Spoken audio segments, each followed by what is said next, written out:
علی علی حق ہے، علی حق ہے، علی حق ہے، علی علی جدھر حق ہے ادھر مولا، جدھر حق ہے ادھر مولا، جدھر مولا ادھر حق ہے۔ یہ امام حسین علیہ السلام کو کس نے شہید کیا؟ کیا امام حسین علیہ السلام کو شہید کرنے والے وہ شیعان علی علیہ السلام تھے یا نواسب تھے؟ کہ جب بھی محرم الحرام آتا ہے آپ دیکھیں گے ان کو نواسب اور ان کے ترجمان جو ہیں، جو بیوٹی پارلر کے مفتیان حضرات ہیں خصوصی طور پر اور ٹک ٹاکر قسم کے، وہ اس موضوع پہ گفتگو کریں گے۔ شیعہ نے خود بلایا، خطوط لکھ کے 10,000 خطوط لکھے اور پھر اہل البیت کو بلا کر دھوکے سے شہید کر دیا۔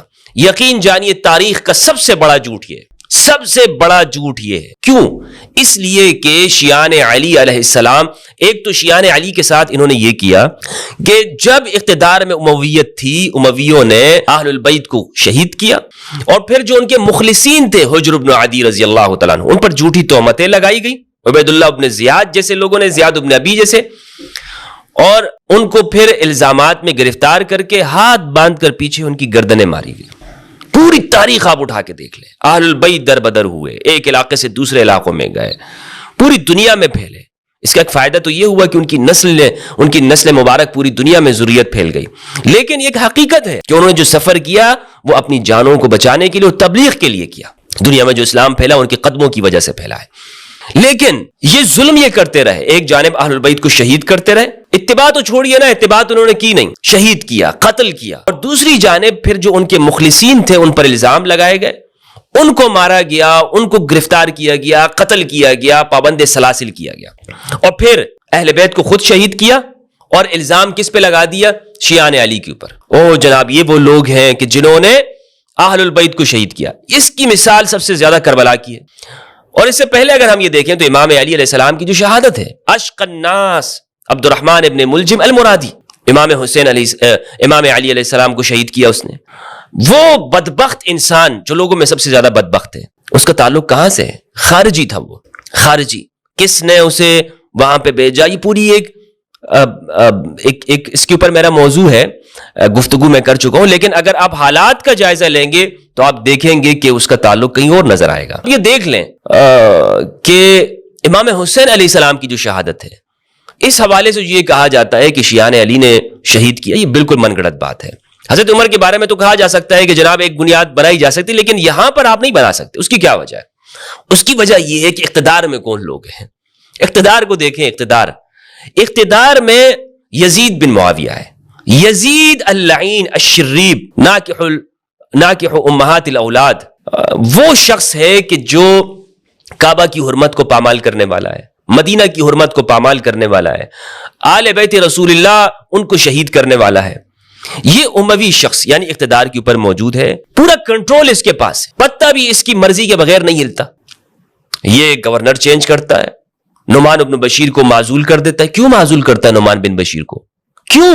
میں یہ جو مفتی صاحب ہیں ہمارے کراچی کے، مفتی طارق مسعود صاحب، میں ان سے پوچھنا چاہتا ہوں، طارق مسعود صاحب مجھے اس سوال کا جواب دیجئے، چھپنے کی کوشش نہ کریں، اصلاح کے پیچھے حقیقت بتائیے کہ نعمان بن بشیر کو یزید نے کیوں معزول کیا؟ کیوں؟ اور اس کی جگہ پر عبید اللہ بن زیاد کو کیوں لگایا؟ بصرہ کی گورنرشپ بھی دے دی، کیا وجہ تھی؟ وہ کیا امام حسین کے استقبال کے لیے لگایا تھا یزید نے؟ کن وجوہات پہ لگایا؟ ان اسباب پہ آپ گفتگو نہیں کریں گے، جناب ہمارا موقف یہ کہ لعنت نہیں کرنا چاہیے، یہ نہیں کرنا چاہیے وغیرہ۔ آپ کا موقف کچھ بھی ہو، لیکن اس حقیقت کو آپ کب بیان کریں گے؟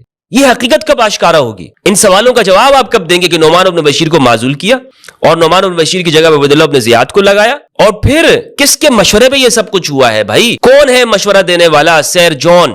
کون ہے یہ سیر جون؟ اس کا بیٹا یوحنا کون ہے؟ یہ مسیحی کون تھے؟ شامی لشکر میں زیادہ تعداد مسیحیوں کی کیوں تھی؟ یعنی یہ سوال کریں، یزید بن معاویہ کبھی شیعہ رہا ہے؟ اگر تم کہتے ہو کہ شیعوں نے قتل کیا ہے امام حسین علیہ السلام کو، تو یزید کب شیعہ رہا ہے بھائی؟ یزید کا کون سا تعلق رہا ہے شیعان علی کے ساتھ؟ میں اس معنوں میں شیعان علی کے معنوں میں کہہ رہا ہوں، یزید کو کب شیعان علی میں سے رہا ہے؟ کبھی نہیں رہا۔ عبید اللہ بن زیاد وہ شیعہ رہا ہے۔ اسی طرح آپ زیاد بن ابی کے بارے میں کہہ سکتے ہیں کہ جناب وہ امام علی علیہ السلام کے ساتھ تھا تو بالکل منافق آدمی تھا۔ جس طرح صحیح مسلم کی روایت ہے، رسول اللہ نے فرمایا، صحیح مسلم کے اندر باب صفات و احکام المنافقین کے اندر روایت ہے، فی اصحابی 12 منافقا، میرے ساتھیوں میں 12 منافق ہیں۔ تو رسول اللہ کے یعنی اس وقت میں رسول اللہ کے زمانے میں منافقین تھے یا نہیں تھے؟ رسول نے خود فرمایا صحیح مسلم کی اس روایت کے اندر۔ تو یہ تو ہر زمانے میں ہوتے ہیں، امام علی علیہ السلام کے لشکر میں منافقین تھے تو کیا ہو گیا؟ منافقین تھے. عبیداللہ بن زیاد منافق تھا, اور بھی لوگ منافقین تھے, جس طرح اشعث بن قیس الکندی. نہج البلاغہ میں امام علی علیہ السلام نے اس کو سامنے کہا. وہ منافق تو ہر دور میں ہوتے ہیں, لیکن بعد میں اس کے حالات دیکھیں نا, کہ بعد میں ابن زیاد ابن ابی کہاں پہ کھڑا ہوا ہے. زیاد ابن ابی کے بارے میں آپ پڑھیں تو یہ وہ ہے کہ جس کو استلحاق کیا گیا تھا, اپنے ساتھ نسب میں ملایا گیا تھا, اور یہ حرام ہے, اس طرح نہیں کیا جا سکتا استلحاق. عمر بن سعد بن ابی وقاص کون ہے؟ یہ شیعہ ہے, کبھی شیعہ نہیں رہا. عمر بن سعد بن ابی وقاص. اسی طرح سنان ابن انس کو لے رہے ہیں, یہ شیعان علی نہیں تھے. حتیٰ کہ وہ بدبخت انسان کہ جس نے, یعنی یہ سنان کہ جس نے امام حسین علیہ السلام کے سر اقدس کو جسم سے جدا کیا, استغفر اللہ, والعیاذ باللہ, انا للہ و انا الیہ راجعون, وہ شخص شیعہ ہے. یہ شیعہ لوگ ہیں. ہمیں اللہ کا خوف کیوں نہیں ہے؟ کیوں ہم دوسروں کی نفرت کے اندر ہم یہ جھوٹ بولتے ہیں؟ جناب انہیں سیدہ زینب بنت علی کی بد دعا ہے, یہ لوگ اس لیے روتے ہیں وغیرہ وغیرہ. وہ جن لوگوں کے لیے ہے وہ ان لوگوں کے لیے ہوگی, لیکن وہ جو مخلص شیعہ تھے جیسے سلیمان بن سرد الخزائی ہے رضی اللہ عنہ, جلیل القدر صحابی ہیں, سب نے صحابی لکھا ہے ان کو. تو وہ صحابی انہوں نے پھر توبہ کی یا نہیں کی؟ اپنی جان کا نذرانہ پیش کیا یا نہیں کیا؟ غلطی ہو گئی ان سے. انسان خطا کا پتلا ہے, انسان بشر ہے, غلطی ہو جاتی ہے, لیکن عین الوردہ کے اندر وہ شہید ہوئے اپنے اصحاب کے ساتھ مل کر, اپنے لوگوں کے ساتھ. تو جن لوگوں نے اگر جن سے غلطی ہوئی ہے, جن شیعان علی سے جنہوں نے خطوط لکھے تھے, اور ان خطوط لکھنے والوں میں بھی دو طرح کے لوگ تھے, سارے ایک کیٹیگری کے نہیں تھے. کچھ لوگ ان میں مخلص تھے, کچھ منافق تھے. ہر طرح سے لوگ ہوتے ہیں خطوط لکھنے والے, بلایا گیا. لیکن آپ خود تاریخ دیکھ لیں, مسلم بن عقیل کو کس نے شہید کیا؟ ایسے آپ کربلا کے واقعات کو بائی پاس کر جاتے ہیں, یہ درمیان میں ساری کڑیوں کو ہٹا دیتے ہیں. جناب کچھ بھی نہیں, یزید کو برا بلا کہا جاتا ہے, یزید رضی اللہ عنہ, اس لعین کو یزید. کیونکہ یہ سارے واقعات نہ آپ بچوں کو بتاتے ہیں, نہ آپ اپنے فرقوں کو بتاتے ہیں کہ یہ کیا ہوا ہے, یہ کیا معاملات تھے. مسلم بن عقیل کی شہادت کا ذمہ دار کون ہے؟ عبیداللہ بن زیاد کون ہے؟ ہانی بن عروہ کو کیوں شہید کیا گیا؟ میثم تمار کو کیوں شہید کیا گیا؟ یہ جلیل القدر صحابہ. حجر بن عدی کو کیوں شہید کیا گیا؟ عمار بن یاسر, امام علی کی شہادت, امام حسن کو زہر دیا جانا, امام حسن پر خنجر سے حملہ کرنا, یہ سارے واقعات ہیں. یہ اس کو ایسے ہی جانے دیں گے؟ پھر ایک اور ڈوز میں آپ کو دے رہا ہوں. مختار الثقفی. مختار الثقفی سب نے لکھا ہے, باوجود اس کے کہ ان کی شخصیت کے بارے میں اہل سنت نے مختلف اقوال ذکر کیے, حتیٰ کہ یہ بھی کہا گیا کہ نبوت کا دعویٰ کیا گیا تھا, اگرچہ یہ درست نہیں ہے.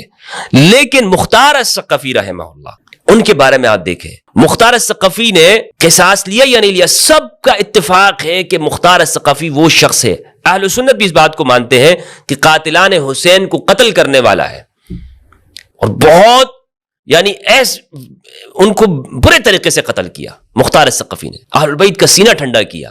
اس کو سب مانتے ہیں کہ قصاص حسین لینے والا وہ مختار الثقفی ہے. تو مختار الثقفی نے کن کو مارا ہے, کن کو قتل کیا ہے؟ کون کون لوگ تھے؟ شمر کو مارا ہے, حرملہ کو مارا ہے, اور سنان کو مارا ہے. یہ کون لوگ ہیں؟ اگر اس میں شیعہ شامل تھے تو ان شیعوں کو کیوں نہیں مارا؟ ہاں, ان کی اس زمانے میں جنہوں نے بزدلی دکھائی, جو بھاگ گئے, جو پیٹھ پھیر گئے, جنہوں نے پشت دکھا دی, جنہوں نے اپنی پیٹھ دے دی, ان کے ساتھ ان کو وہ عتاب کرتا تھا, ان سے ناراض رہتا تھا. لیکن حقیقت یہ ہے کہ وہ قاتلین نہیں تھے. وہ روتے تھے کہ ہم سے غلطی ہو گئی, ہم نے مدد نہیں کی, ہم نے نصرت نہیں کی. لیکن ان مخلصین نے پھر اپنی شہادتیں دے دی, اپنی جان قربان کر دی. تو علی الاطلاق طور پر جو یہ کہتے ہیں یہ بات بالکل درست نہیں ہے. یہ ایک الزام ہے, جھوٹ ہے, فریب ہے, مکر ہے, دغا ہے, اور حقائق کو چھپانا ہے. جو کہ ایک عالم ربانی کا فریضہ یہ ہے کہ وہ حق کو حق کہے, باطل کو باطل کہے. لیکن ہمارے علماء حق کو چھپاتے ہیں, بیان نہیں کرتے. تو میں نے بالکل واضح دو ٹوک طور پر یہ بتا دیا کہ یہ جو لوگ تھے جو قاتلان امام حسین تھے, یہ نواسب تھے, نواسب. اور ابن کثیر رحمہ اللہ نے لکھا ہے, وَخُلَفَاءُ بَنُ أُمَيَّةَ كُلُّهُمْ نَوَاسِب حَاشَ الْإِمَامَ عُمَرَ التَّقِيَّ. کہ یہ بنو امیہ کے ظالم حکمران یہ ناصبی تھے, الا الامام عمر التقیہ, مگر امام عمر بن عبدالعزیز رضی اللہ تعالی عنہ وہ ناصبی نہیں تھے. یہ ابن کثیر رحمہ اللہ نے ایک ارجوزہ, ایک نظم لکھی ہے البدایہ والنہایہ کے اندر, عربی زبان کے اندر ہے اور اس کا ترجمہ بھی ہو چکا ہے, آپ اس کو پڑھ سکتے ہیں. تو یہ میں نے آپ کے سامنے بیان کر دیا. اور جو شخص بھی آپ کو یہ کہتا ہو نا کہ شیعوں نے قتل کیا, وہ بہت بڑا جھوٹا ہے, بہت بڑا جھوٹا ہے. تاریخ کو مسخ کرنے والا ہے, حقائق کو پھیرنے والا ہے اور اپنی من مانی تشریحات کر کے تحریفات کرنے والا ہے. والسلام علیکم ورحمۃ اللہ وبرکاتہ. جدھر حق ادھر مولا, جدھر حق ادھر مولا.